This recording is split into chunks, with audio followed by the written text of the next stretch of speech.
I just spent the past 3 days at the Barrett-Jackson collector car auction in Scottsdale, Arizona. Right off the bat, I want to say that these builders still got it. The amount of ingenuity, finesse, and absolute expertise perfectly executed on so many of these cars and trucks is absolutely mind-blowing.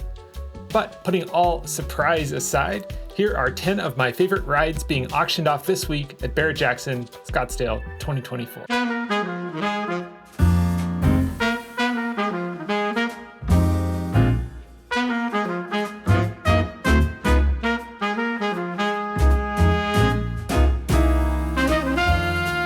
As an experienced expert-level car and truck builder, I'm going to be looking at these cars with an objective criteria.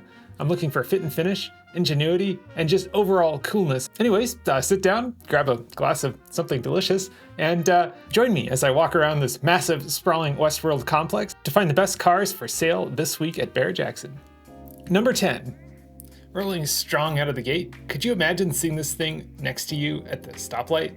This is lot 1073, which is a 1982 DeLorean DMC-12 recreation of the famous Back to the Future time machine.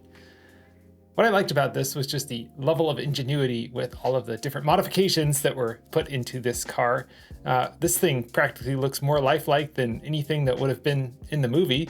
And they even have the cassette deck above the time control stack. I was laughing at the details on this thing.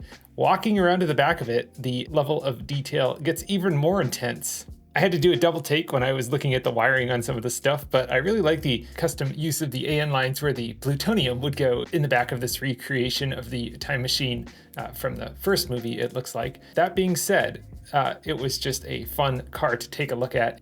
And well, I can't imagine ever really being driven on the street, although if you're the high bidder, do what you want. I enjoyed looking at it nonetheless. Number 9 on the list was lot 1071, which was this absolutely drop-dead gorgeous Chevy Blazer. Nothing too extreme or radical with this body, which is a nice change from some of the stuff being offered for sale. However, the paint and bodywork on this thing was absolutely probably one of the top 5 best paint jobs on a Blazer that I saw at the show. The gaps were perfect, all set to approximately 3/16 of an inch, and the interior matched the aesthetic of the truck perfectly. It was running Dakota Digital HDX gauges, had a custom leather interior, obviously no expense spared with the German square weave carpet laid down underneath all of the upholstery on the inside of the car. The whole package of this Blazer is just so perfectly put together. What I loved about this thing was unless you were really looking for it, you wouldn't notice it. I almost walked right by it myself, and then the perfect paint caught my eye. Definitely a nice surprise to see something this well put together, and I'm super curious to see what it actually brings in later in the week. This was lot 1071. As a paint and body guy myself, I kept my standards high for anything to make it on this list. And this 71 442 convertible definitely fit that bill. I was absolutely blown away with the level of paintwork that was done on this car.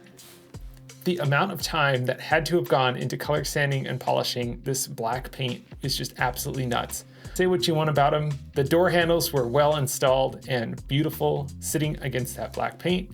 Just a very subtle but elegant reiteration of a very nice 1971 442. Luckily, the car was sitting up on wheel stands, so I could take a peek underneath the bottom side of it, and it looked just as nice as the top side. Like I said, nothing super crazy with this 442, but just everything on it was just about flawless. So that just really raises the bar, just showing that you don't have to have a $200,000 parts budget, although who's to say, I don't know exactly what's into this car. You don't have to go crazy with the modifications to have something that is just equally as impressive, in my opinion. But who am I? I'm just some guy on the internet. Heading out of the South Showcase into the West Showcase, I came across this Chevy Blazer. I'm just kind of a fan of the 67 to 72 truck bodies, so that is my own personal opinion, obviously. To each their own, but this one was a cut above the rest, mainly because of the drivetrain that was underneath it. I just kind of walked up to it and was kind of like, wow, this body looks incredibly nice. And then I started looking closer at the interior. The seats had a custom cloud pattern insert, but it was mostly kind of a homage to how it would have come from the factory, just super custom. Really interesting and fun to see. But what really set this off was the engine bay. As I came around the front of the truck and took a look at that Whipple supercharger under the hood with the engine that was custom painted like a pearlescent orange, just perfect. The layout, finesse, implementation, everything, supercharger drive system, it all just was so cohesive and copacetic. Very, very nice. Lot 1314.1. This 71 Blazer is going to be an interesting one to see go across the block later this week. As I continued walking around West Hall, I came across this 1971 Pantera custom coupe built by none other than Foose Design in Huntington Beach, California.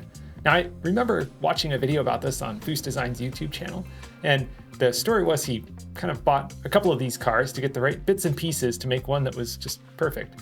And this thing was definitely impressive to look at. All the bright metal, all the trim pieces, everything was just exactly how it should be. The driver's window was rolled down nicely, so I was able to take a look in the interior and everything just looked great. Be curious to see what this one brings later in the week. Lot 1116.1 from Foose Design in Huntington Beach, California. I'm kind of on the fence about number 5. It's cool, but it's impractical. It's a good showpiece, definitely a head turner, and definitely a bit of a showstopper. This custom 6-wheeled Hummer is just absolutely insane and something best reserved for SEMA or Barrett-Jackson, I suppose. Built by a team of French builders, believe it or not, it has a unique drive, but is not 6-wheel drive. There was only a drive axle going to one set of the tires in the back, so keep that in mind. But yeah, what I liked about this thing the most is that there were just really no rules.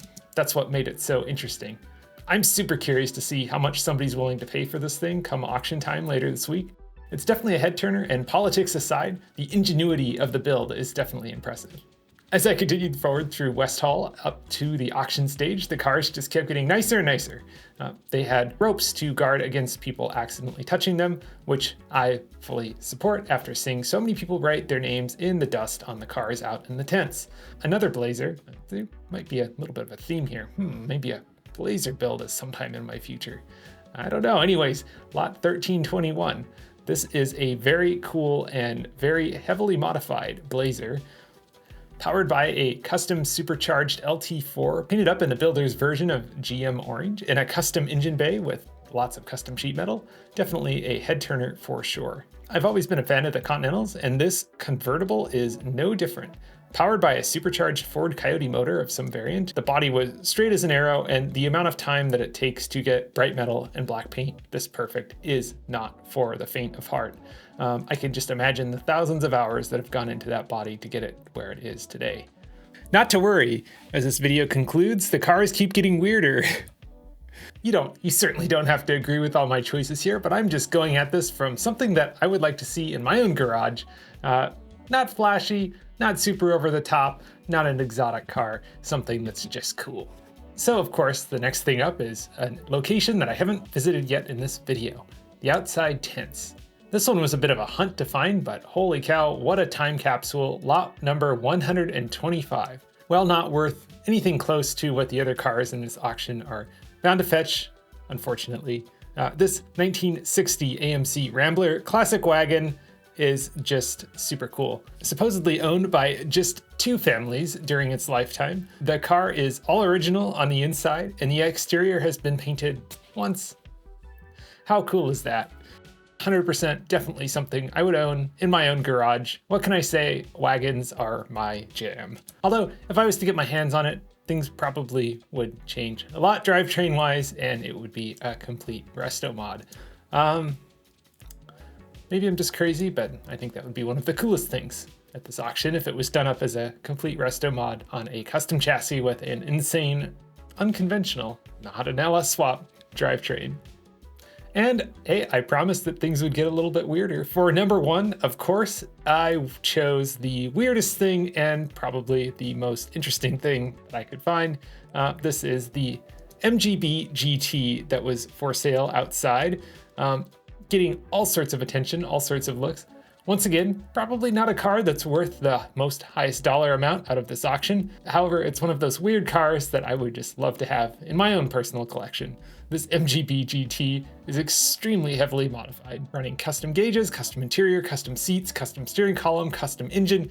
Everything pretty much has been touched on this MGB GT, but that's what makes it so cool and so good. This MGB has already sold by the time I've made this video though. It sold for $82,500, but it is powered by a first-gen Coyote, with an MT82 6-speed manual transmission.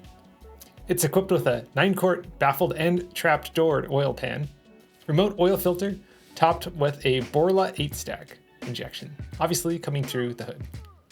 All sorts of other goodies. I would encourage you to go to Barrett-Jackson.com and type in any of these lot numbers. Take a look on their website. The descriptions are plentiful and well written. I had a ton of fun making this video, but this is only just a small selection of the vast array of cars for sale at Barrett-Jackson 2024. So if you're curious and want to see more, click here or click here. I have 2 videos where I walk around pretty much this entire complex. I leave no stone unturned at Barrett-Jackson 2024. Anyways, thanks so much for watching. Hope you enjoyed this one, and I'll see you in the next one.